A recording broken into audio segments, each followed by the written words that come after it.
They called it Peacock House, a towering Soviet fortress in the heart of Afghanistan. A place so well guarded, so mercilessly fortified, no man in his right mind would dare step foot near it. But John Rambo was no ordinary man. He wasn't driven by glory, medals, or politics. He was driven by something deeper: loyalty. After years of wandering in silence, living in peace far away from war, Rambo found solace in Thailand. He had left the battles behind, but when he learned that his former commander and only friend, Colonel Sam Trautman, had been captured by the Soviets during a covert mission to aid Afghan freedom fighters, the warrior in him woke up.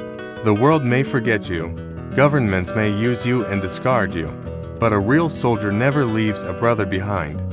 That's the law Rambo lived by. He went to the American embassy. He begged them to help, but politics got in the way. The official answer was cold: "It's not our war anymore."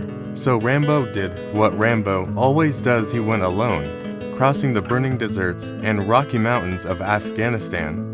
Rambo met the Mujahideen, brave fighters resisting Soviet occupation.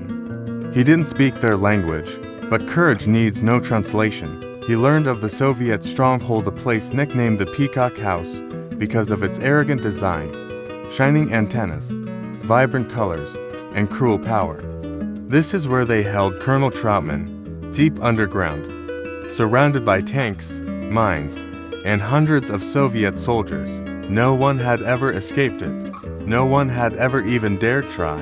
Until now, with nothing but his bow, knife, and an unshakable will, Rambo infiltrated the fortress. It wasn't just bullets and bombs he was up against, it was fear itself. Inside the Peacock House, he faced electric torture, brutal hand-to-hand combat, and the wrath of Colonel Zazin, a cold-hearted Soviet commander. But pain was nothing new for Rambo. He had seen death, danced with destruction, and made peace with darkness. His mission wasn't about survival. It was about honor. After a ferocious battle that blew apart the walls of the Peacock House, Rambo rescued Trautman. But the war wasn't over. Outside, an entire Soviet battalion waited to stop them.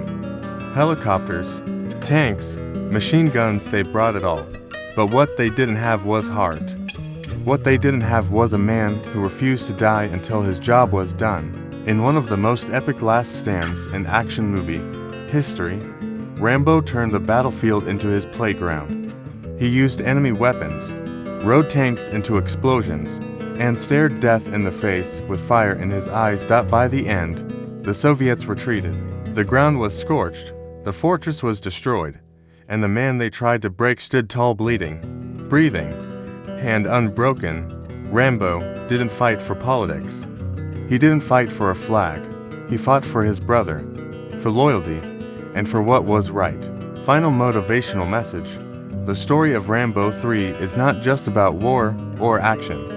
It's a reminder that in life, there will be times when you're left alone, when the world turns its back, and when no one shows up to rescue you.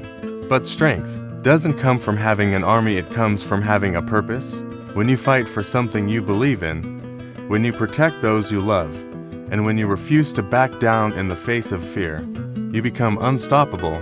Remember, true warriors don't wait for orders, they follow their own code.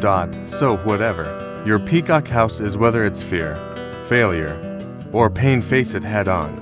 Go in with everything you've got, because sometimes the world needs just one man with the courage to say, "I will not leave them behind."